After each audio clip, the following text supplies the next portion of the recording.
2017 ஆண்டிலிருந்து 2019 ஆண்டு வரையிலே 8 தற்கொலை குண்டுதாரிகளை தனது கட்டுப்பாட்டில் வைத்து வழி நடத்தியவர். அப்படியானவர் வெறுமனே மன உளைச்சலுக்கு உள்ளாகி இருக்கிறார் அல்லது எலிக்கு பயப்படுறாரு, இந்த மாதிரியான விடயங்களை முன்வைப்பது, அல்லது அவர் பாதிக்கப்பட்டிருக்கிறார், மன உளைச்சலால் பாதிக்கப்பட்டிருக்கிறார், சூசைட் பண்ணிக்குவார், இப்படியான விடயங்களை முன்வைப்பது ஏற்றுக்கொள்ள முடியாதது. அதாவது அவர் யுத்த களத்திலே துப்பாக்கியை எடுத்துக்கொண்டு களத்திற்கு சென்றவர் அல்ல, மாற்றமாக இருந்த பயங்கரவாதிகளினுடைய அல்லது ஆயுதம் ஏந்தியவர்களினுடைய அல்லது இராணுவத்துக்கு எதிரானவர்களினுடைய மனங்களோடு விளையாடி ஒருவர். அப்படிப்பட்ட ஒருவர் மன உளைச்சலால் பாதிக்கப்பட்டு இப்படி இருக்கிறார் என்று சொல்லப்படுகின்ற இந்த அறிக்கையை ஏற்றுக்கொள்ள முடியாது. கொழும்பு பாசையில சொல்லதாக இருந்தால் மண்டை கழுவுறவர் மண்டை கழுவுறவரால் டாக்டர் டே மண்டைய கழுவிட்டாருன்னு தான் சொன்னாரு.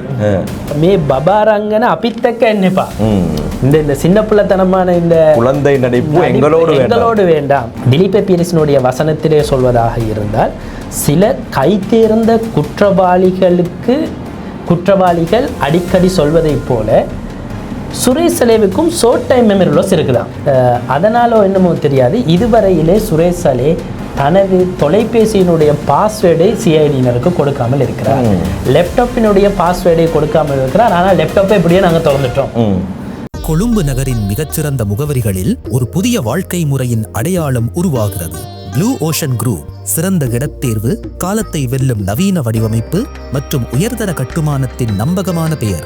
நகரத்தின் துடிப்பும் கடற்கரையின் அமைதியும் ஒன்றாக சங்கமிக்கும் இடங்களில் சீரான வாழ்க்கைக்கும் சிறந்த முதலீட்டிற்கும் வடிவமைக்கப்பட்ட குடியிருப்புகள். ப்ளூ ஓஷன் குரூப், உயர்ந்த வாழ்க்கையின் உறுதியான முகவரி.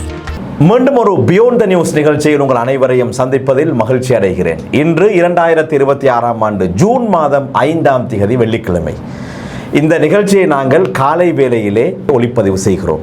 நேற்றைய நாளிலே, அதாவது 2026 ஆண்டு மே மாதம் 4ஆம் தேதி வியாழக்கிழமை பகல் வேளையிலே கோட்டை நீதவான் நீதிமன்றத்திலே சுரேஷ் சலே சம்பந்தமான வழக்கு விசாரணைக்கு எடுத்துக்கொள்ளப்பட்டது. பல வாத விவாதங்கள் அங்கே நடைபெற்றதை நீங்கள் இதுவரையிலே அறிந்திருப்பீர்கள். இன்றைய நிகழ்ச்சியிலே நாங்கள் செய்திகளுக்கு அப்பால் சென்று நேரடியாக இந்த விடயத்தை கோட்டை நீதவான் நீதிமன்றிலே இருந்து பார்த்த, அது பற்றிய தகவல்களை தெரிந்த சகோதரர் ஃபசீரோடு பேச போகின்றோம். நேற்றைய நாளிலே சமூக வலைத்தளங்களிலே மிக வைரலான ஒரு விடயம் என்றால் சுரேஷ் சலேயின் சட்டத்தரணிகள் முன்வைத்த வாதங்கள் தான். என்னுடைய கட்சிக்காரர் ரொம்ப மன அழுத்தங்களுக்குள்ளாக இருக்கின்றார், ரொம்ப கஷ்டப்படுகிறார் என்ற வாதங்களை வைக்கக்கூடிய நேரத்திலே திலீப பீரிஸ் சொன்ன விடயங்கள், இவர் ஒன்றும் புடலங்காய் கிடையாது, இவர் மிகப்பெரிய நடிகர், இவருக்கு ஒஸ்கார் விருதுகளை கொடுக்க வேண்டும் என்ற அடிப்படையிலே அவருடைய வாதங்கள் அமைந்திருந்த விடயம் சமூக வலைத்தளங்களிலே ரொம்ப வைரலாக பகிரப்பட்டு கொண்டே இருக்கின்றன. முழுமையாக நேற்றைய நாளிலே என்ன நடந்தது என்பதை இப்போது நாங்கள் பேச தயாராக இருக்கின்றோம். இன்றும் என்னோடு கலையகத்திலே மிஸ்டர் புலனாய்வு இணைந்திருக்கின்றார் சகோதரர் ஃபசீர். நிகழ்ச்சிக்குள் அவர்களை அன்போடு வரவேற்றுக் கொள்கின்றேன். வணக்கம். அஸ்ஸலாமு அலைக்கும்.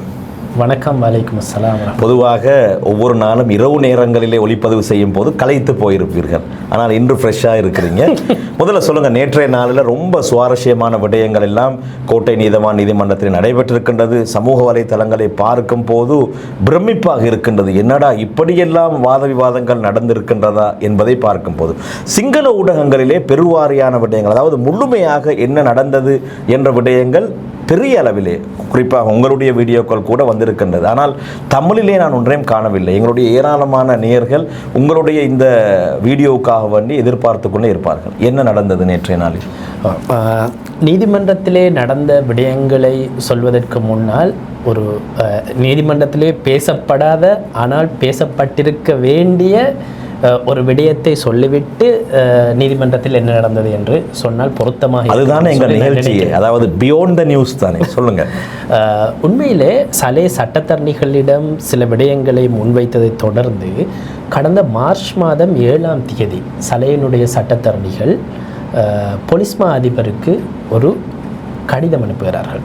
அந்த கடிதத்திலே சட்டத்தரணிகள் குறிப்பிட்டிருக்கிறார்கள், போலீஸ் மா அதிபருக்கு அனுப்பிய அந்த கடிதத்திலே சலே சில சித்திரவதைகளுக்கு உள்ளாகுவதாக சந்தேகம் எழுகிறது, எனவே இது தொடர்பாக பிரத்யேகமான ஒரு விசாரணையை செய்யுங்கள் என்று அவர்கள் கோரிக்கை முன்வைக்கிறார்கள்.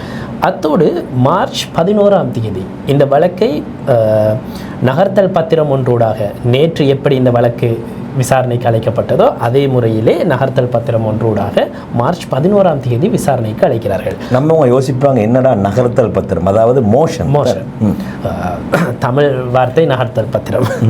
அதாவது ஒரு வழக்கை அந்த உரிய திகதிக்கு முன்னதாக விசாரணைக்கு மோஷன் போட்டு எடுப்பது என்று நாங்கள் சொல்லுவோம். இப்போது மார்ச் 11ஆம் தேதி ஜனாதிபதி சட்டத்தரணி அனுஜ பிரேமரத்ன ஆஜராகி இருந்தார் சலே சார்பாக. அப்போது இந்த சித்திரவதைகள் தொடர்பாக சலே ஏதோ ஒரு வகையிலே சித்திரவதைக்கு உள்ளாகிறார் என்ற விடயத்தை அவர்கள் முன்வைத்து சட்ட வைத்திய அதிகாரி முன்னிலையிலே அவரை ஆஜர் செய்து அறிக்கை பெற வேண்டும் என்ற கோரிக்கை முன்வைக்கப்பட்டிருந்தது. இதுதான் சலே சித்திரவதைக்கு உள்ளாகிறார் என நீதிமன்றத்தினுடைய கவனத்துக்கு கொண்டு வரப்பட்ட முதலாவது சந்தர்ப்பம். இப்போது நான் வழக்குக்கு வருகிறேன். நேற்றைய தினம் இந்த வழக்கு நகர்த்தல் பத்திரம் ஒன்றினை அடிப்படையாக கொண்டு, குறிப்பாக சுரேஷ் சலேவினுடைய சட்டத்தரணிகள் முன்வைத்த நகர்த்தல் பத்திரத்தை அடிப்படையாக கொண்டு விசாரணைக்கு அழைக்கப்படுகிறது. பொதுவாக நகர்த்தல் பத்திரம் ஒன்றூடாக வழக்கு விசாரணைக்கு அழைக்கப்படும் போது அந்த நகர்த்தல் பத்திரத்தை தாக்கல் செய்த தரப்பு தான் முதலில் அவர்கள் எதற்காக அந்த நகர்த்தல் பத்திரத்தை தாக்கல் செய்தார்கள் என்ற விடயத்தை மையப்படுத்தி விடயங்களை நீதிவான் முன்னிலையிலே சமர்ப்பிப்பார்கள். இதுதான் வழமை. அதன் அடிப்படையிலே நேற்றைய தினம் இந்த வழக்கு விசாரணைக்கு அழைக்கப்பட்ட போது சுரேஷ் சலே சார்பாக ஆஜரான ஜனாதிபதி சட்டத்தரணி ஷவீந்திர பெர்னாண்டோ அவர்தான் இந்த விடயங்களை முதலிலே நீதிமன்றத்துக்கு விடயங்களை முன்வைத்தார். குறிப்பாக நேற்றைய தினம் சுரேஷ் சலே சார்பாக ஒரு சட்டத்தரணிகள் குழு மன்றிலே ஆஜராகி இருந்தது.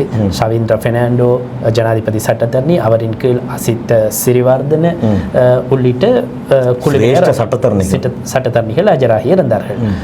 முறைப்பாட்டாளர் தரப்பு சட்டமா அதிபர் அல்லது குற்றப்புலனாய்வு திணைக்களத்தினர் சார்பாக மேலதிக சொலிசிட்டர் ஜெனரல் ஜனாதிபதி சட்டத்தரணி திலீப பீரிஸ் ஆஜராகி இருந்தார்.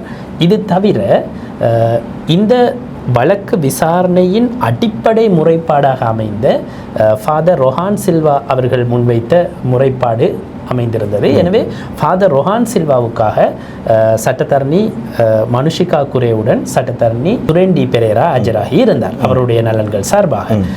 அதே நேரம் கார்டினல் மெல்கம் ரஞ்சித் அவர்கள் மற்றும் இந்த ஈஸ்டர் தாக்குதலிலே உயிரிழந்த பல உறவுகளுக்காக அவர்களுடைய நலனுக்காக அல்லது பாதிக்கப்பட்ட தரப்பினருக்காக அவர்கள் சார்பாக ஜனாதிபதி சட்டத்தரணி ரியான் சியார்ச குலரத்ன நீதிமன்றத்திலே ஆஜராகி இருந்தார். இந்த சட்டத்தரணிகளுடைய பிரசன்னத்துடன் தான் நேற்றைய தினம் இந்த வழக்கு விசாரணைக்கு வருகிறது கோட்டை நீதிவான் பசன் அமரசேன முன்னிலையில். இப்போது சலே சார்பில் ஷவீந்திர பெர்னாண்டோ முதலிலே இந்த விடயங்கள் தொடர்பாக, அதாவது நகர்த்தல் பத்திரம் தாக்கல் செய்யப்பட்டதன் நோக்கம் தொடர்பாக நீதிமன்றத்திலே தகவல்களை முன்வைக்கின்றார். அதிலே அவர் சொன்ன விடயம் என்னவென்றால், கடந்த பிப்ரவரி 25ஆம் தேதி சுரேஷ் சலே கைது செய்யப்பட்டு தடுப்பு காவலில் வைக்கப்படுகிறார். அது முதல் தடுப்பு காவலில் வைத்து விசாரிக்கப்பட்டு வருகின்றார். சுரேஷ் சலே தடுப்பு காவலில் இருக்கின்ற பொழுது கடந்த மார்ச் 24ஆம் தேதி அப்போது கோட்டை நீதிவானாக இருந்த இசுரு நெத்திகுமார அவரை பார்வையிடுவதற்காக, மேற்பார்வை செய்வதற்காக குற்றப்புலனாய்வு திணைக்களத்திலே அவர் தடுத்து வைக்கப்பட்டிருக்கக்கூடிய இடத்துக்கு செல்கின்றார். குறிப்பாக பயங்கரவாத தடை சட்டத்தின் கீழ் தடுப்பு காவலிலே ஒரு சந்தேக நபர் இருக்கின்ற பொழுது மாதம் ஒரு முறை அவரை மேற்பார்வை செய்ய வேண்டியது அந்த பிரதேசத்துக்கு பொறுப்பான நீதிவானுடைய மேஜிஸ்ட்ரேட்டினுடைய ஒரு பொறுப்பு. அதன் அடிப்படையில் தான் கோட்டை நீதிவானாக அப்போது கடமையாற்றிய இசுரு நெத்திகுமார் அவர்கள் சென்று அவரை பார்வையிட்டிருக்கிறார். இதன் போது சலே நீதிவானிடம் முறைப்பாடு ஒன்றை செய்திருக்கிறார். அதாவது நீதிவான் சென்று அவர்களோடு கதைப்பார், உங்களுக்கு என்ன பிரச்சனை இருக்குது, என்ன நடக்குது, எதுவும் பிரச்சனை இருக்கா, ஏதாவது சொல்ல வேணுமா, எப்படி அவர் கேள்விகளை கேட்பார். மேற்பார்வை செய்வதன் அர்த்தம் அதுதான், இல்லாவிட்டால் சென்று சும்மா பார்த்து விட்டு வருவதல்ல. அப்போது சலே அப்போதைய நீதிவானிடம் தான் சித்திரவதைக்கு உள்ளாவதாக சொல்லியிருக்கிறார். இது தொடர்பாக நீதிவான் தனது பதிவேட்டிலே பதிவுகளை இட்டிருக்கிறார். கேள்வி பதிலாகவே அவர் அந்த பதிவுகளை இட்டிருக்கிறார். அதனை மையப்படுத்தியதாகத்தான் சலே தொடர்பான அவர் சித்திரவதைக்கு உள்ளாகிறார் என்ற விடயங்கள் தொடர்பாக பொதுவெளியிலே பேசப்பட ஆரம்பித்தது. அதன் பின்னர் சுரேஷ் சலேவினுடைய சட்டத்தரணி அசித் சிறிவர்தனன் அவர் நீதிமன்றத்திலே ஒரு எழுத்து மூல சமர்ப்பணத்தை முன்வைத்திருந்தார்.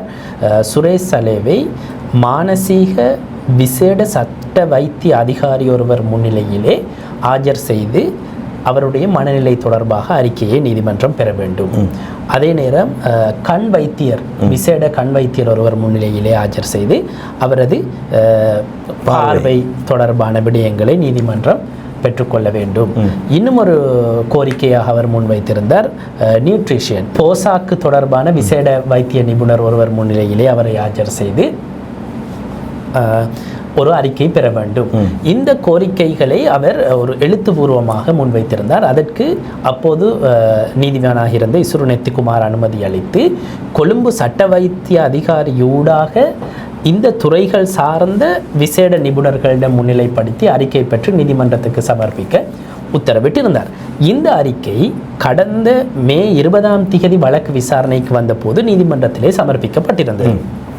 அப்போது சலே சார்பாக ஆஜரான சவேந்திர பிரணாந்து ஜனாதிபதி சட்டத்தரணி குறித்த அறிக்கையை ஆராய்ந்த பின்னர் தான் நீதிமன்றத்துக்கு அது தொடர்பாக விடயங்களை முன்வைப்பதாக குறிப்பிட்டு கால அவகாசம் பெற்றிருந்தார்.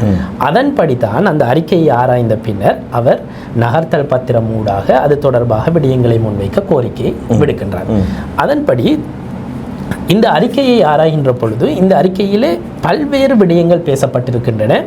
குறிப்பாக போசாக்கு நிபுணர் அளித்துள்ள அறிக்கையிலே சலேவுக்கு வழங்க வேண்டிய போசாக்கு அவருக்கு எவ்வாறான உணவு வகைகள் வழங்க வேண்டும் என்று ஒரு லிஸ்ட் ஒன்றே கொடுத்திருக்கிறார். சலேயினுடைய சட்டத்தரணியோட வாதம் அந்த பட்டியலுக்கு அமைய இதுவரையிலே அவருக்கு உணவு வழங்கப்படவில்லை, அவருக்கு அது சார்பிலான போசாக்கான உணவுகள் வழங்கப்படவில்லை என்பது முதலாவது குற்றச்சாட்டு. அதே நேரம் கண் வைத்தியர் அளித்த அறிக்கையாக இருக்கலாம் அல்லது மற்றைய வைத்திய நிபுணர்கள் அளித்த அறிக்கைகளிலே சலேவை ஒவ்வொரு நாளும் முற்பகல் 10 மணியிலிருந்து பிற்பகல் 3 மணி வரையிலான காலப்பகுதிக்குள் 30 நிமிடங்கள் வெளியே எடுக்க வேண்டும். அதாவது இருட்டு நிறைந்த இடத்தில் வைக்க முடியாது, கொஞ்சம் அவரை வெளிச்சத்துக்கு எடுக்கணும்.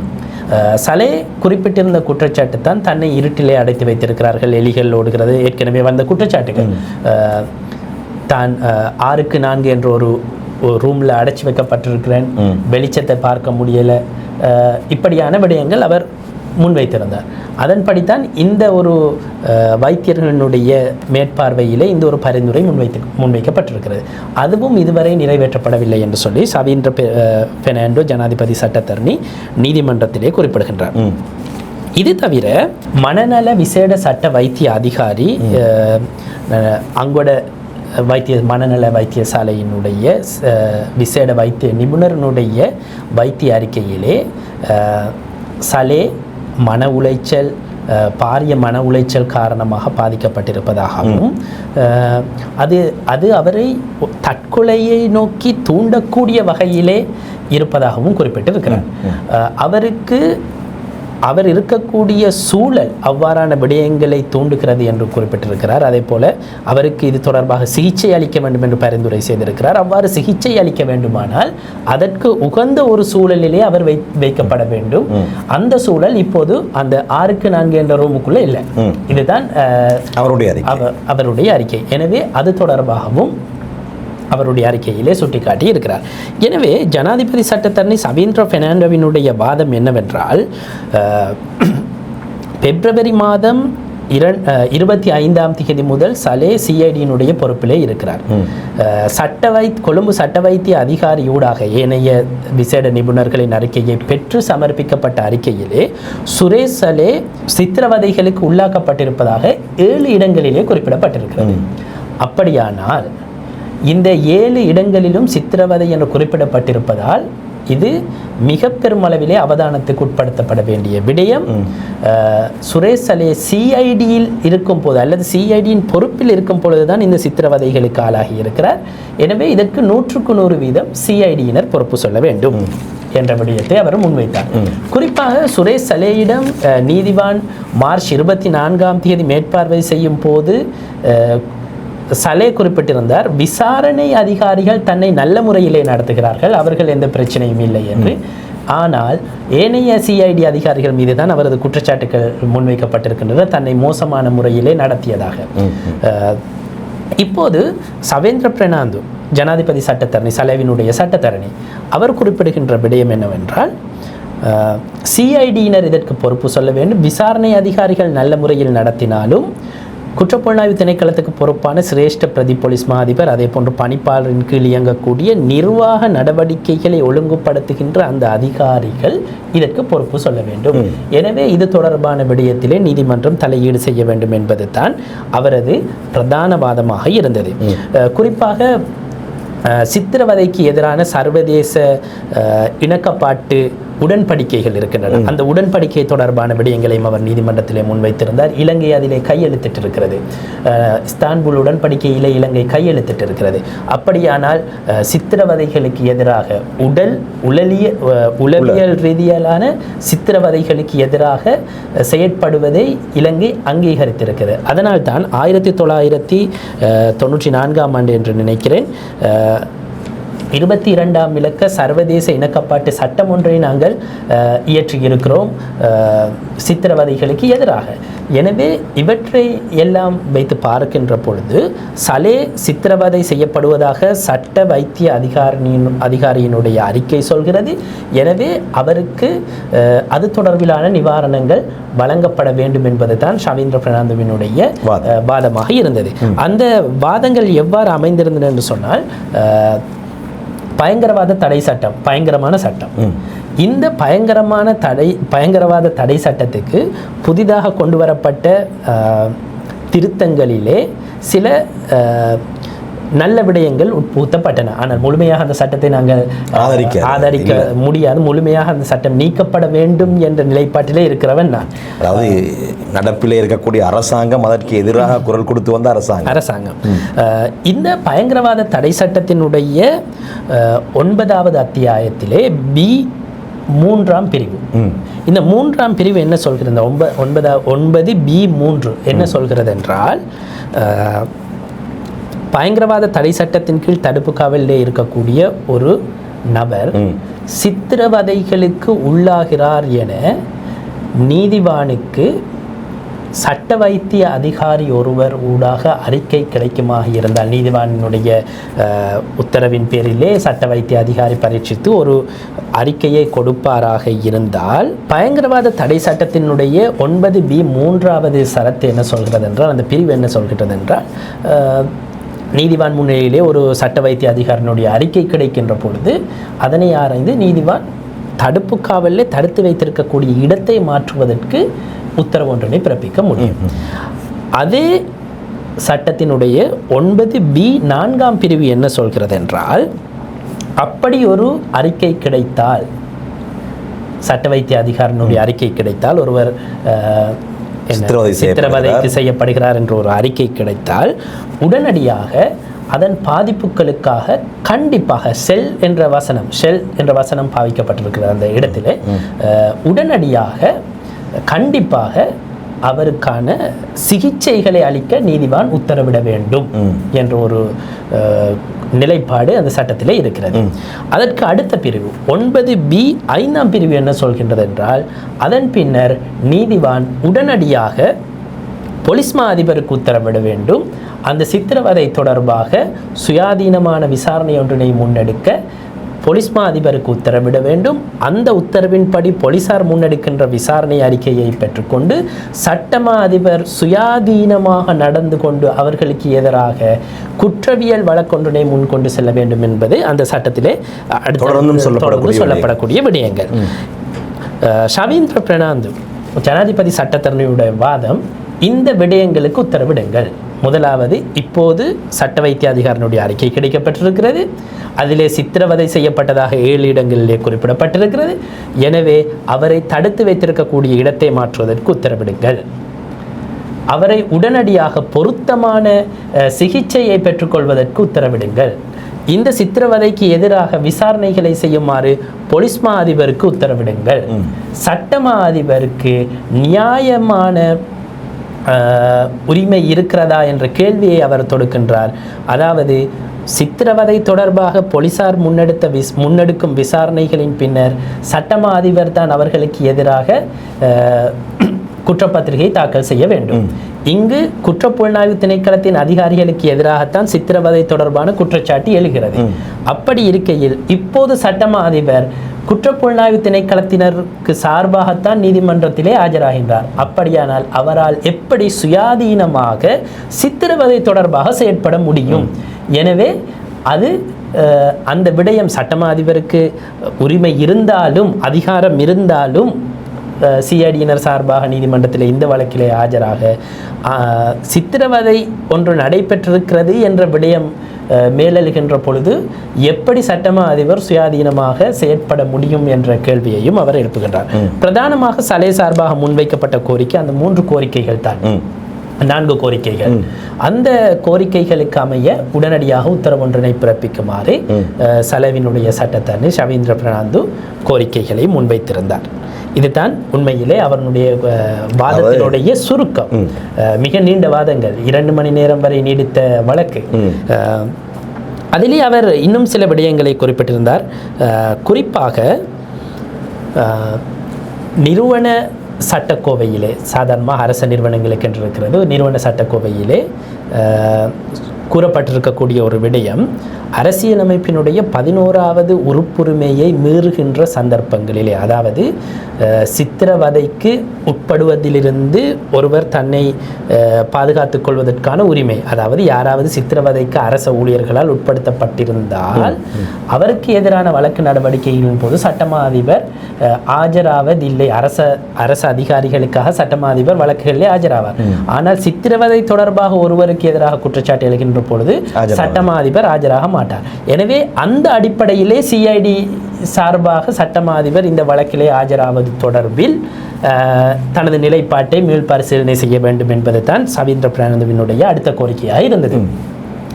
அத்தோடு சேர்த்து இன்னொரு விடயத்தையும் சொல்லியிருந்தார்கள். குறிப்பாக சுரேஷ் சலேவினுடைய மனைவி, இதற்கு முன்னர் சிரேஷ்ட பிரதி போலீஸ் மா அதிபராக இருக்கிறார் அசங்க கரவிட்டு, அவருக்கு ஒரு கடிதம் அனுப்பியிருந்தார். அதாவது ஜூன் 24ஆம் தேதி, ஜூன் அல்ல மே 24ஆம் தேதி. அந்த கடிதத்திலே குற்றப்புலனாய்வு திணைக்களத்திலே சுரேஷ் சலே தடுத்து வைக்கப்பட்டிருக்கக்கூடிய பகுதியிலே செயற்படக்கூடிய சிசிடிவி காட்சிகளினுடைய பதிவுகளை பத்திரப்படுத்தி வையுங்கள், அதை அழிந்து விடாமல் பத்திரப்படுத்தி வையுங்கள் என்ற ஒரு கோரிக்கையை அவர் முன்வைத்திருக்கிறார். அந்த விடயத்தையும் இன்றைய தினம் நீதிமன்றத்திலே அவர்கள் பதிவு செய்தார்கள். குறிப்பாக இன்னொரு விடயத்தையும் சலேயின் சட்டத்தரணிகள் குறிப்பிட்டார்கள். சுமார் 90 நாட்களுக்கு மேலாக சலே தடுத்து வைத்து விசாரணைக்கு உட்படுத்தப்படுகின்ற இந்த சந்தர்ப்பத்திலே வெறும் 11 நாட்கள் மட்டுமே விசாரிக்கப்பட்டிருக்கிறார். 90 நாட்களுக்கு மேலே தடுத்து வைக்கப்பட்டிருக்கிறார். அவர் விசாரணைக்கு உட்படுத்தப்பட்டு அவரிடம் வாக்குமூலம் பெறப்பட்டிருப்பது ஒரு 11 நாட்கள் வரையில் தான் அவரிடம் விசாரணை நடத்தப்பட்டிருக்கிறது. இறுதியாக கடந்த மே 21ஆம் தேதி தான் அவரிடம் ஒரு வாக்குமூலம் பெறப்பட்டிருக்கிறது. அவரை சும்மா தடுத்து வச்சிருக்கிறாங்க என்ற ஒரு விடயத்தை குற்றச்சாட்டாக அவர் நீதிமன்ற முன்னிலையிலே முன்வைக்கிறார். எனவே இந்த கோரிக்கைகளை, அதாவது நான் ஏற்கனவே சொன்னது போல சலே சார்பாக பயங்கரவாத தடை சட்டத்தின் கீழ் முன்வைக்க முடியுமான கோரிக்கைகளை முன்வைத்து அதற்கான நிவாரணங்களை பெற்றுத்தருமாறு தான் இந்த நகர்த்தல் பத்திரம் ஊடாக ஷவீந்திர பிர்னாண்டோ கேட்டிருந்தார். இதுதான் அவர்களுடைய அந்த தரப்பு வாதமாக இருந்தது. அதன் பின்னர் இதற்கு பதிலளித்து அரசின் அல்லது முறைப்பாட்டாளர் சார்பாக, விசாரணையாளர் சார்பாக ஆஜராகின்ற சிரேஷ்ட மேலதிக சொலிசிட்டர் ஜெனரல் திலீப பீரிஸ், ஜனாதிபதி சட்டத்தரணி, அவரும் தனது தரப்பு வாதங்களை முன்வைக்கின்றார். அவருடைய வாதம் ஆரம்பம் எப்படி இருந்ததென்றால், இந்த வழக்கு அல்லது இந்த நகர்த்தல் பத்திரத்துக்கு ஒரு வரலாறு இருக்கிறது என்ற ஒரு வசனத்தோடு தான் அவரது அந்த சப்மிஷன் ஆரம்பமாகிறது. 2026 பிப்ரவரி 25ஆம் தேதி முதல் சுரேஷ் சலே தடுத்து வைத்து விசாரிக்கப்பட்டு வருகின்றார். அவருக்கு எல்லா விதமான ஃபெசிலிட்டிஸ் அவருக்கு வழங்க முடியுமானவைகள் வழங்கப்பட்டிருக்கின்றன என்பதை அவர் பதிவு செய்கின்றார். குறிப்பாக சுரேஷ் சலே என்பவர் ஒரு மிக திறமையான நடிகர். அவருக்கு ஆஸ்கார் கொடுக்கலாம் என்ற விடயத்தை அவர் பதிவு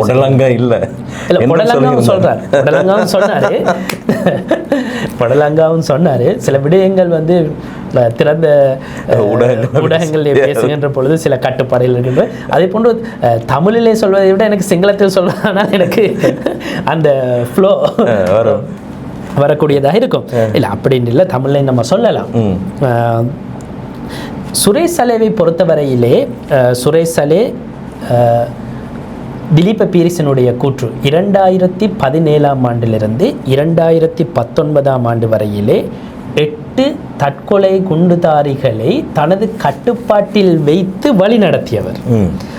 அப்படியானவர் வெறுமனே மன உளைச்சலுக்கு உள்ளாகி இருக்கிறார் அல்லது எலிக்கு பயப்படுறாரு இந்த மாதிரியான விடயங்களை முன்வைப்பது அல்லது இந்த மனநல அறிக்கையிலே இந்த மருத்துவ அறிக்கையிலே குறிப்பிடப்பட்டிருப்பது போல அவர் பாதிக்கப்பட்டிருக்கிறார், மன உளைச்சலால் பாதிக்கப்பட்டிருக்கிறார், சூசைட் பண்ணிக்குவார், இப்படியான விடயங்களை முன்வைப்பது ஏற்றுக்கொள்ள முடியாதது. இந்த அறிக்கையையே நாங்கள் ஏற்றுக்கொள்ள மாட்டோம், இது ஏற்றுக்கொள்ள முடியாத அறிக்கை என்று சொல்லி திலீப பீரிஸ் குறிப்பிடுகின்றார், நிராகரிக்கின்றார். இப்படிப்பட்ட அதாவது 2017 2019 வரை 8 குண்டுதாரிகளை தனது கட்டுப்பாட்டுக்குள் வைத்து வழி நடத்தியவர் இப்படி என்ன சொல்றது ஒரு சாதாரணமான முறையிலே இருப்பதாக யார் சரி கூறுவதாக இருந்தால் அதனை ஏற்றுக்கொள்ள முடியாது என்பது தான் அவருடைய வாதமாக இருந்தது. குறிப்பாக நிறைய விடயங்களை திலீப பீரிஸ் நீதிமன்றத்திலே முன்வைத்திருந்தார். அதாவது திலீப் சுரேஷ் சலேவை பரிசீலித்த மனநல வைத்தியர் தொடர்பாக தனது அதிருப்தியை அவர் வெளிப்படுத்தியிருந்தார். குறிப்பாக அவர் சொன்ன ஒரு வார்த்தை, சுரேஷ் சலே ஒரு புலனாய்வு உயர் அதிகாரியாக இருந்தவர், அவர் மக்களின் மனங்களோடு விளையாடியவர். அதாவது அவர் யுத்த களத்திலே துப்பாக்கியை எடுத்துக்கொண்டு களத்திற்கு சென்றவர் அல்ல, மாற்றமாக இருந்த பயங்கரவாதிகளினுடைய அல்லது ஆயுதம் ஏந்தியவர்களினுடைய அல்லது இராணுவத்துக்கு எதிரானவர்களினுடைய மனங்களோடு விளையாடிய ஒருவர். அப்படிப்பட்ட ஒருவர் மன உளைச்சலால் பாதிக்கப்பட்டு இப்படி இருக்கிறார் என்று சொல்லப்படுகின்ற இந்த அறிக்கையை ஏற்றுக்கொள்ள முடியாது. கொழும்பு பாசையில் சொல்லதா இருந்தால் மண்டை கழுவுறவரால் டாக்டர் டே மண்டையை கழுவிட்டாருன்னு தான் சொன்னார். இதுதான் அவருடைய இருந்தது. அவர் சொன்னார், சிங்களத்தில் சொல்வதாக இருந்தால் மே பபாரங்கன அபித்தக்க என்னப்பா, இந்த சின்ன பிள்ளைத்தனமான இந்த குழந்தை நடிப்பு எங்களோடு வேண்டாம் என்று சொல்லி அவர் நீதிமன்றத்திலே குறிப்பிட்டிருந்தார். அதாவது சுரேஷ் சலேவினுடைய இந்த நடவடிக்கைகள் நியாயமற்றது என்று தான் அவர் சொல்கின்றார். குறிப்பாக இந்த மருத்துவ அறிக்கையினுடைய 4வது பக்கத்திலே குறிப்பிடப்பட்டிருக்கக்கூடிய சில விடயங்களை திலீப பீரிஸ் நீதிமன்றத்திலே சுட்டிக்காட்டியிருந்தார். அதிலே திலீப பீரிஸினுடைய வசனத்திலே சொல்வதாக இருந்தால், சில கைதேர்ந்த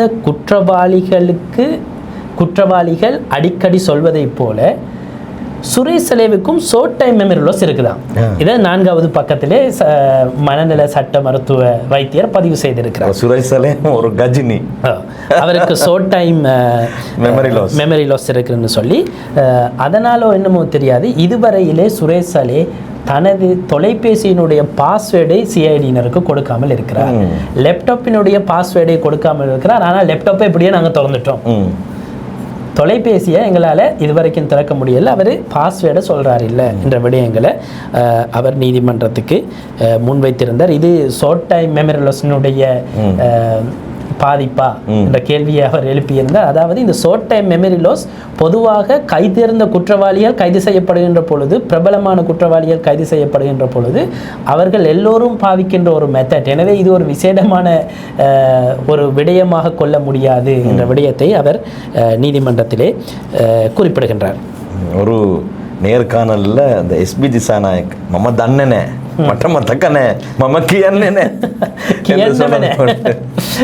அதுக்கு பிறகு இந்த உணவு தொடர்பாக குறிப்பாக நியூட்ரிஷனுடைய அறிக்கையிலே ஒரு பட்டியல் சமர்ப்பிக்கப்பட்டிருந்தது. அந்த பட்டியலில் இருக்கக்கூடிய உணவு கொடுக்கப்படவில்லை என்ற குற்றச்சாட்டு முன்வைக்கப்பட்டதை திலீப பீரிஸ் முற்றாக நிராகரித்தார். அவருக்கு தேவையான அத்தனை உணவுகளும் கொடுக்கப்படுகின்றன என்று அவர் குறிப்பிட்டார். நேற்று இரவு கூட எக் ரைஸ் சாப்பிட்டாரு அப்படின்னு சொல்லி திலீப பீரிஸ் சொன்னார். அதைவிட முக்கியமான விஷயம் என்னென்றால், அவருக்கு நாங்கள் பெட்டிஸ் கொடுக்குறோம், சரியா, க்ரீன் டீ கொடுக்குறோம், வேற பால் கொடுக்கப்பட்டிருக்கு, ஐசிங் கேக் கொடுக்கப்பட்டிருக்கு, கொக்கா கோலா கொடுக்கப்பட்டிருக்கு, இன்னும் அப்படி உணவு வாயில பட்டியலே சொல்லிட்டு போனோம். அவருக்கு நாங்கள் கிரி டாஃபி கொடுத்துருக்குறோம், பொல் டாஃபி கொடுத்துருக்குறோம், எல்லாம் கொடுக்கப்பட்டிருக்குதுன்னு சொல்லி அதனுடைய பட்டியல் எங்களிடம் இருக்கிறது என்னென்ன கொடுத்தோம்னு சொல்லி திலீப பீரிஸ் நீதிமன்றத்திலே குறிப்பிடுகின்றார். குறிப்பாக சுரேஷ் அலேவுக்கு என்னென்னவெல்லாம் கொடுக்கப்பட்டன என்ற விடயங்களை அவர் நீதிமன்றத்திலே குறிப்பிடுகின்றார். இப்போது மனநல மருத்துவ அறிக்கையை ஏற்றுக்கொள்ள முடியாது என்று திலீப பீரிஸ் சொல்வதற்கான காரணங்களை அவர் முன்வைக்கின்றார். குறிப்பாக இந்த மனநல அறிக்கையை வழங்கி இருப்பவர் அங்கோட மனநல வைத்தியசாலையினுடைய விசேட மனநல சட்ட வைத்திய அதிகாரி பிரணாந்து, அவரும் ஒரு ஃபெர்னாண்டோ, அவர் தான் வழங்கி இருக்கிறார். அவரின் கீழ் இருக்கக்கூடிய மேலும் 4 சேர்ந்து இந்த பரிசோதனைகளை செய்ததாக அந்த அறிக்கையிலே குறிப்பிடப்பட்டிருக்கிறது. அதன்படி 5 பேர் சேர்ந்து செய்த ஒரு என்ன சொல்றது, ஒரு டீம் ஒர்க், ஒரு 5 பேர் சேர்ந்து செய்த பரிசோதனையினுடைய அறிக்கையை தான் அவர்கள் சமர்ப்பித்திருப்பதாக அந்த அறிக்கையிலே குறிப்பிடப்பட்டிருக்கிறது. ஆனால் இந்த மனநல விசேட சட்ட வைத்திய அதிகாரியினுடைய கடந்த கால நடவடிக்கைகளை வைத்து இந்த அறிக்கையை திலீப பீரிஸ் சவாலுக்கு உட்படுத்துகின்றார். அதாவது ஹம்மாந்தோட்ட மேல் நீதிமன்றத்திலே ஒரு வழக்கிலே இந்த மனநல சட்ட வைத்திய விசேட நிபுணர் தாக்கல் செய்த ஒரு அறிக்கை சவாலுக்கு உட்படுத்தப்பட்டிருக்கிறது. அந்த அறிக்கை பிழையானது, அது தவறான விடயங்களை உள்ளடக்கி சமர்ப்பிக்கப்பட்டிருக்கிறதுன்னு சொல்லி வேறு ஒரு குழுவுக்கு அது பாரப்படுத்தப்பட்டு அந்த அறிக்கை மாற்றப்பட்டிருக்கிறது. அதாவது ஹம்மாந்தோட்டை மேல் நீதிமன்றத்தினுடைய நீதிபதியாக இருந்த டிகிரி ஜாயத்திலக்கு 2025ஆம் தேதி இது தொடர்பான உத்தரவை பிறப்பித்திருந்தார். அந்த வழக்கினுடைய அந்த உத்தரவினுடைய நகலை நீதிமன்றத்திலே சமர்ப்பித்து திலீப பீரிஸ் இவருடைய அறிக்கையினுடைய நம்பகத்தன்மை தொடர்பாக கேள்வி எழுகிறது. இப்படி ஒரு ஸ்ட்ராங்கான மனுஷன், ஒரு இராணுவ அதிகாரி, புலனாய்வு உயர்நிலை அதிகாரி எப்படி இவ்வளவு சிறுபிள்ளைத்தனமாக மன உளைச்சலுக்கு உள்ளானார் என்பதை சொல்ல முடியும்? இவருடைய அறிக்கை தொடர்பாக எங்களுக்கு சந்தேகம் இருக்கிறது. இவர் ஏற்கனவே இவருடைய இவ்வாறான அறிக்கைகள் சவாலுக்கு உட்படுத்தப்பட்டு அவை மாற்றப்பட்டிருக்கின்றன என்ற விடயங்களை அவர் நீதிமன்றத்திலே குறிப்பிடுகின்றார். அதே போன்று இந்த மருத்துவ அறிக்கையினுடைய கடைசியிலே குறிப்பிடப்பட்டிருக்கிறது இது ஒரு பிரீஃப் ரிப்போர்ட் என்று சொல்லி. இது ஒரு இன்டீடைல் ரிப்போர்ட் கிடையாது, இது ஒரு பிரீஃப் ரிப்போர்ட் என்று. அப்படியானால் ஒரு பிரீஃப் ரிப்போர்ட்டில் எப்படி இவ்வளவு விடயங்களை பேச முடியும்? இன்டீடைல் ரிப்போர்ட்டாக இருந்தால் வேறு, இது ஒரு பிரீஃப் ரிப்போர்ட். பிரீஃப் ரிப்போர்ட்டில் இவ்வாறு சொல்வதை எங்களால் ஏற்றுக்கொள்ள முடியாது. எனவே சுகாதார பணிப்பாளர் நாயகம் ஊடாக ஒரு நியாயமான ஒரு விசேட வைத்திய நிபுணர்களை கொண்ட பல்வேறு நிபுணத்துவம் வாய்ந்த வைத்திய குழு ஒன்றை நியமித்து அதன் முன்னிலையிலே சுரேஷ் சலேவை ஆஜர் செய்து அவர்களூடாக அறிக்கை பெறுங்கள், அப்பொழுது இது தொடர்பாக நாங்கள் ஆராயலாம் என்று சொல்லி திலீப பீரிஸ் அவர் சார்பிலே கோரிக்கை முன்வைக்கிறார். ஒரு விசேட குழுவினை நியமியுங்கள் என்று சொல்லி. இதுதான் திலீப பீரிஸினுடைய மிக முக்கியமான கோரிக்கை. அது அல்லாமல் சுரேஷ் சலே தொடர்பாக பல்வேறு விடயங்களை அவர் முன்வைத்திருந்தார். குறிப்பாக ஒரு முக்கியமான இராணுவ வீரராக நாங்கள் சுரேஷ் சலேவை மதித்தோம், ஆனால் அவரை நீங்கள் பொடலங்கா லெவலுக்கு போட்டுட்டீங்க அப்படின்னு சொல்லி சுரேஷ் சலேவினுடைய சட்டத்தரணிகளினுடைய வாதத்தை வைத்து திலீப பீரிஸ் கிண்டல் செய்திருந்தார் உண்மையிலேயே. அதே போன்று சிஐடியினுடைய பிடியில் இருக்கக்கூடிய அவருக்கு 13 STF அதிகாரியினுடைய பாதுகாப்பு வழங்கப்பட்டிருக்கிறது. எப்போதும் அவரை வெளியே அழைத்து செல்வதாக இருந்தால் STFினுடைய ஒரு ஜீப், சிஐடியினுடைய ஒரு ஜீப், 4 மோட்டார் சைக்கிள்கள், அது இல்லாமல் சிஐடி ஆஃபீஸர் சஞ்சீப்பனுடைய பாதுகாப்பு, STF அதிகாரிகளுடைய பாதுகாப்பு என அவரது பாதுகாப்பு பலப்படுத்தப்பட்டிருக்கிறது. அவரை தற்கொலை செய்விக்க நாங்கள் விட மாட்டோம் என்ற வார்த்தையை அவர் பயன்படுத்தி இருந்தார். இன்னும் ஒரு விடயம் சொல்லியிருந்தார் தானே, அதாவது இவருக்கு மனநலம் பாதிக்கப்பட்டிருந்தால் அவருடைய மனைவியை சந்திக்கிறார், பிள்ளைகளை சந்திக்கிறார், அவர்களிடத்தில் அதை சொல்லியிருப்பார், அவர்கள் அப்படி ஒன்றும் சொல்லவில்லை என்ற ஒரு விடயத்தையும் சொல்லியிருப்பார். அதனை அவர் முன்வைத்ததற்கான காரணம் கடந்த தவணை வரையிலே இது தொடர்பாக ஏன் கூறவில்லை என்ற விடயத்தை அவர் முன்வைத்திருந்தார். திலீப பீரிஸ் இந்த வழக்கிலே, அதனால் தான் நான் இந்த வழக்கு தொடர்பாக வருவதற்கு முன்னர் ஒரு மார்ச் மாதம் நடந்த ஒரு சம்பவத்தை சொல்லிவிட்டு இந்த வழக்குக்குள் வந்தேன். திலீப பீரிஸ் இந்த வழக்கினை கையாள்வதற்கு முன்னர் மார்ச் மாதம் இது தொடர்பாக நீதிமன்றனுடைய கவனத்துக்கு கொண்டு வரப்பட்டிருக்கிறது. அதனை சுரேஷ் சலேவினுடைய சட்டத்தரணிகளும் நீதிமன்றத்தில் என்று சொல்ல தவறிவிட்டார்கள். இந்த தரப்பும் அதனை பெரிதாக எடுத்துக்கொள்ளவில்லை. எனவே தான் நான் முதல் நாளிலிருந்து இந்த வழக்கை தொடர்ந்தவன் என்ற ரீதியிலே எனக்கு அது தொடர்பிலான தகவல் இருந்ததால் தான் நான் முதலில் அதை சொல்லிவிட்டு இந்த விடயங்களை சொல்வதற்காக வந்தேன். குறிப்பாக இந்த மனநல வைத்திய அறிக்கையிலே சில விடயங்கள், சுரேஷ் சலே சொன்ன விடயங்கள் முன்வைக்கப்பட்டிருந்தன. மனநல வைத்திய அறிக்கையை பெறுவதற்காக சுரேஷ் சலே சட்ட வைத்திய நிபுணரிடம் ஆஜர் செய்யப்பட்ட போது முழு நாளும் அழுது கொண்டிருந்தாராம். அப்படித்தான் அந்த அறிக்கையிலே குறிப்பிடப்பட்டிருக்கிறது. அதாவது சட்ட வைத்திய அதிகாரி பரிசீலித்த போது அவரிடம் ஆஜர் செய்யப்பட்டது முதல் முடியும் வரையிலே அழுது கொண்டுதான் இருந்திருக்கிறார். இதனை அவர் தனது மேற்பார்வையாக சட்ட வைத்திய அதிகாரி குறிப்பிட்டிருக்கிறார். சாதாரணமாக இவர் பதிலளித்த விதம் ஒரு சித்திரவதைக்கு உட்பட்டவர் எவ்வாறு பதிலளிப்பாரோ அந்த முறையில் இருந்தது என்று சொல்லி சட்ட வைத்திய அதிகாரி எழுதியிருக்கிறார். திலீப பீரிஸனுடைய வாதம் என்னவென்றால், இவர் மகா நடிகர், இவரால் நன்றாக நடிக்க முடியும், எனவே தான் இவர் அதில் இருக்கிறது. அவர் பதிலளிக்கும் போது யோசித்து பதிலளித்ததாக சில விடயங்கள் குறிப்பிடப்பட்டிருக்கின்றன. எனவே தனக்கு சொல்லிக் கொடுக்கப்பட்டவற்றை ஒப்புவிப்பதற்காக அவர் யோசிக்கத்தான் வேண்டும் என்ற விடயத்தை அவர் குறிப்பிட்டிருந்தார். அதே நேரம் இவருக்கு சிஐடியினால் கைது செய்யப்படுவதற்கு முன்னர் எவ்விதமான மனநிலை பாதிப்புகளும் இருக்கவில்லை. கைது செய்யப்பட்ட பின்னர் தான் இந்த நிலைமை உருவாகி இருக்கிறது என்று சொல்லியிருந்தார். அதற்கு திலீப பீரிஸ் குறிப்பிட்டிருந்தார், செய்த வேலைகளுக்கு சிந்திக்கத்தான் வேண்டும், ஸ்ட்ரெஸ் ஆகத்தான் வேண்டும். அவர் அவ்வளவு செய்தவையெல்லாம் நினைவு ஞாபகம் வருவதாக இருக்கும், அதுக்கு நாங்கள் ஒன்றும் செய்ய முடியாது. அவர் செய்த வேலைகளினுடைய தன்மை காரணமாக அவருக்கு அந்த பாதிப்புகள் ஏற்படலாம் என்ற விடயத்தை அவர் குறிப்பிட்டிருந்தார். நாங்களும் யோசிச்சா ஒரு குற்றத்தை செஞ்சுட்டு தனியே இருக்கக்கூடிய நேரத்தில் அந்த அது பற்றிய ஞாபகங்கள் வரும், அதாவது மனசாட்சி நம்மளை கொன்றும், அப்படித்தானே சாதாரணமாக நாங்கள் பேசிக்கொள்ளக்கூடிய விடயமும். இங்கே இன்னும் சுரேஷ் சலே குற்றவாளியிலே சந்தேக நபர் என்ற ஸ்தானத்தில் இருக்கிறார். எனவே நாங்கள் அதையும் அடித்து சொல்ல முடியாது, அதையும் நாங்கள் ஞாபகப்படுத்திக் கொள்கின்றோம். அதே நேரம் இன்னொரு விடயம், அந்த மனநல வைத்திய அறிக்கையில் இருக்கக்கூடிய ஒரு விடயம்தான் சுரேஷ் சலே குறிப்பிட்டிருக்கிறார். வெள்ளை அணிந்த சிலர் வந்தாங்க, என்னுடைய ஆடைகளை எல்லாம் கலைந்தார்கள். சிங்களத்தில் தான் அவர் குறிப்பிடணும், நான் அதில் தமிழ் டிரான்ஸ்லேஷனை சொல்கிறேன். ஆடைகளை கலைந்தார்கள், என்னை நிப்பாட்டினாங்க, கையை ரெண்டையும் தூக்க சொன்னாங்க. அதன் பின்னர் என்னை காலை கொஞ்சம் விரித்து காலுக்கு அடித்தாங்க. அதன் பின்னர் நடந்த விடயத்தை எனக்கு கூற வெட்கமாக இருக்கிறது. சரியா, நான் என்ன மிருகமா என்ற ஒரு கேள்வியை மனநல சட்ட வைத்திய அதிகாரியிடம் அவர் குறிப்பிட்டதாக குறிப்பிட்டார். திலீப பீரிஸ் சொன்ன விடயம், இது தொடர்பாக சொன்ன விடயம் என்னவென்றால், இப்படி ஒரு விடயம் நடந்திருந்தால், சுரேஷ் சலே என்பவர் புலனாய்வு துறையிலே உயர் மட்டம் வரை சென்றவர், இவருக்கு நேரடியாக அடித்தவர்களை ஞாபகம் வைத்திருப்பார், கண்டிப்பாக ஞாபகம் இருக்கும். உளவுத்துறை அதிகாரி அவருக்கு ஒருவரை அடையாளம் காண்பது என்பது, ஒருவரை ஞாபகம் வைத்துக் கொள்வது என்பது, சில விடயங்களை இவர் தான் இதனை செய்தார் என்று துல்லியமாக சொல்லக்கூடிய அளவிலே பயிற்றுவிக்கப்பட்ட ஒருவர் ஏன் யார் அதனை செய்தார் என்பதை கூறவில்லை. சிஐடி அதிகாரிகள் என்று சொன்னால் சிஐடியில் வேலை செய்ய எவ்வளோ பேர் இருக்காங்க, யார் என்பதை அவரால் குறிப்பிட்டு சொல்ல முடியுமாக இருந்திருக்கும். அதே நேரம் இன்னொரு விடயம், அது என்ன வெள்ளை உடுத்து வந்தாங்க, அப்படி ஒரு சம்பிரதாயம் இருக்குது? அப்படி எனக்கு தெரியாது. அப்படி ஒரு விஷயத்தை சட்டத்தரணி முதலில் சொல்லுன்றப்போ சுரேஷ் சலேவினுடைய சட்டத்தரணி தான் அந்த வெள்ளை ஆடை என்ற வசனத்தை பயன்படுத்தி இருந்தார். ஆனால் அறிக்கையிலே வெள்ளை ஆடை என்பது சிங்களத்திலே குறிப்பிடப்பட்டிருக்கவில்லை.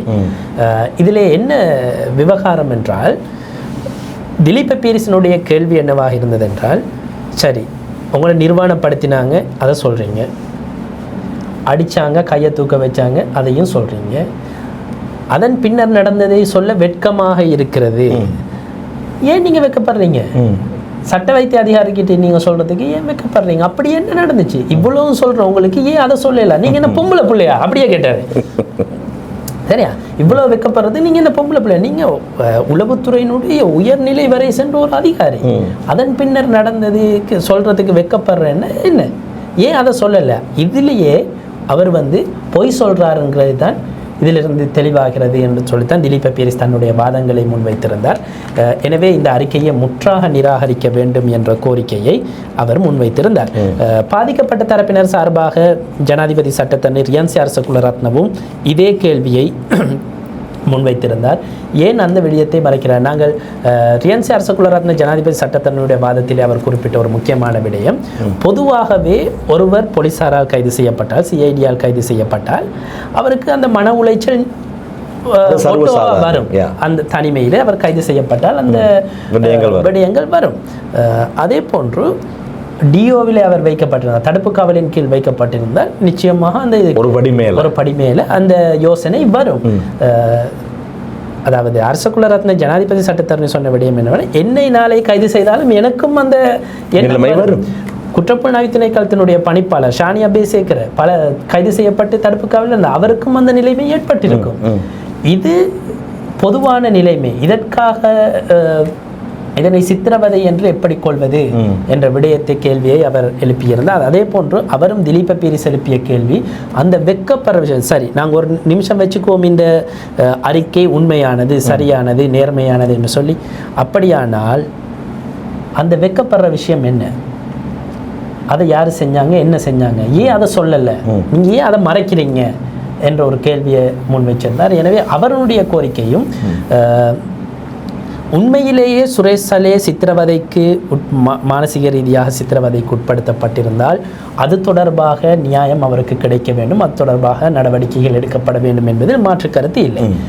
ஆனால் அதன் போர்வையிலே திலீப பீரிஸ் சொல்வதை போன்று இவர் ஒரு மகா நடிகர், இவர் நடித்து இந்த விசாரணைகளை திசை திருப்புவதற்காக ஏதோ ஒன்றை செய்ய முனைகிறார் என்றிருந்தால் அதற்கு இடமளிக்கவும் முடியாது. எனவே இது தொடர்பாக நியாயமான முறையிலே ஆராய்வதற்காக சுகாதார சேவைகள் பணிப்பாளர் நாயகம் ஊடாக பல்வேறு துறைசார் நிபுணர்களை கொண்ட ஒரு குழுவை நியமித்து அவர்களூடாக ஒரு அறிக்கையை பெற்றுக்கொள்ளுங்கள் என்ற கோரிக்கையை அவரும் முன்வைக்கின்றார். இப்போது சவேந்திர பெர்னாண்டோ ஜனாதிபதி சட்டத்தரணி அவர் திலீப பீரிஸினுடைய வாதங்களை தொடர்ந்து அதுக்கு பதிலளித்திருந்தார். ஒஸ்கார் கொடுக்க வேண்டும் என்றெல்லாம் சொன்னதெல்லாம் அவர் மறுத்து அறிக்கை தனது வாதங்களை முன்வைத்திருந்தார். சலேக்கல்ல ஒஸ்கார் சலேக்கு கொடுக்க வேண்டும் என்று திலீப பீரிஸ் கூறினார். ஆனால் இன்னொருவர் இருக்கிறார் இந்த நீதிமன்றத்திலே, ஒஸ்கார் லெவலில் செயற்படக்கூடிய பெர்ஃபார்ம் பண்ணுறவரால், நான் அவருடைய பேரை சொல்ல மாட்டேன், ஆனால் இங்கே நீதிமன்றத்தில் இருக்கிறார் என்று விடயத்தை அவர் அதுக்கு பதிலாக குறிப்பிட்டிருந்தார். அதோடு சட்டமா அதிபரனுடைய சுயாதீனத்தன்மை தொடர்பாக அவர் கேள்வி எழுப்பியிருந்தார். அதாவது ஏற்கனவே நான் சொன்ன விடயம், அந்த வெள்ளை உடுத்து வந்தவங்களோட விஷயத்தில் அவர் ஒன்றும் பதில் கொடுக்கல. இல்லை, பதில் ஒன்றும் கொடுக்கல அதுக்கு. அதன் அடிப்படையிலே அவர் சவேந்திர பெர்னாண்டோவும் ஏற்றுக்கொண்டார். நீங்கள் உள்நாட்டில் இல்லை, வெளிநாட்டில் இருந்து சரி குழுக்களை கொண்டு வந்து நீங்கள் இது தொடர்பாக பரிசோதனைகளை செய்வதற்கு எங்களுடைய இந்த ஆட்சேபனையும் இல்லை. இந்த அறிக்கை கூட நாங்கள் எடுத்ததில்லை, நீதிமன்றம் உத்தரவிட்டதன் பேரில் குற்றப்புலனாய்வு திணைக்களத்தினால்தான் இவர் கொண்டு போய் ஆஜர் செய்யப்பட்டார். அதன் அடிப்படையில் நீதிமன்றத்துக்கு தான் இந்த அறிக்கை சமர்ப்பிக்கப்பட்டிருக்கிறது. இதில் எங்களுக்கு தலையீடு செய்ய முடியாது. எனவே இந்த அறிக்கையின் பிரகாரம் இருக்கக்கூடிய விடயங்களை மையப்படுத்தி உத்தரவு ஒன்றினை தாருங்கள். அப்படி இல்லாமல் இந்த அறிக்கையை நிராகரித்தால் இந்த சட்ட வைத்திய நிபுணர் ஊடாக வழங்கப்பட்ட அறிக்கைகள், ஏனைய வழக்குகளிலே ஏனைய சந்தேக நபர்கள் தொடர்பாக வழங்கப்பட்ட அறிக்கைகள் இதனை காரணம் காட்டி நிராகரிக்கப்பட முடியும். இதனை ஒரு முன்னுதாரணமாக காட்ட முடியும். சட்டமா அதிபருக்கே இந்த சட்ட வைத்திய அதிகாரி மேல் நம்பிக்கை இல்லை, இந்த வழக்கில் இவர் இப்படி மாற்றி இருக்கிறார் என்பதை சொல்ல முடியும் என்ற வாதத்தையும் அவர் முன்வைக்கின்றார். அதே போன்று அவர் இன்னொரு விடயத்தையும் சொன்னார். இப்போது நாட்டிலே தற்கொலை, அதாவது பிரபலமான வழக்குகளோடு ஏதோ ஒரு வகையிலே தொடர்பு பட்டவர்கள் திடீரென்று தற்கொலை செய்து கொள்கிறார்கள்.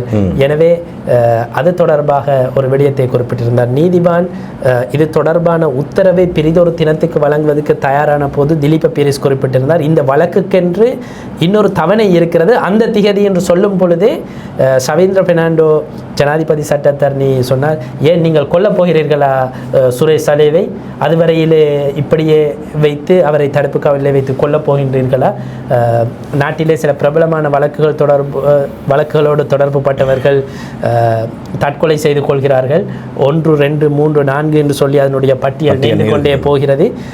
அரச குலரத்ன ஜனாதிபதி சட்டத்தரணிக்கு அது நல்லா தெரியும் அப்படின்னு சொல்கிற நேரமே அரச குலரத்ன சொன்னார், 1 தெரியும், 2 தெரியும், 3 தெரியும், 4வது தொடர்பாக எனக்கு சொல்லலாது, ஏன்னா நானும் அந்த சம்பவத்தோடு தொடர்புப்பட்ட ஒரு சாட்சியாக நான் இருக்கிறேன் என்றதை அவர் பதிவு செய்திருந்தார்.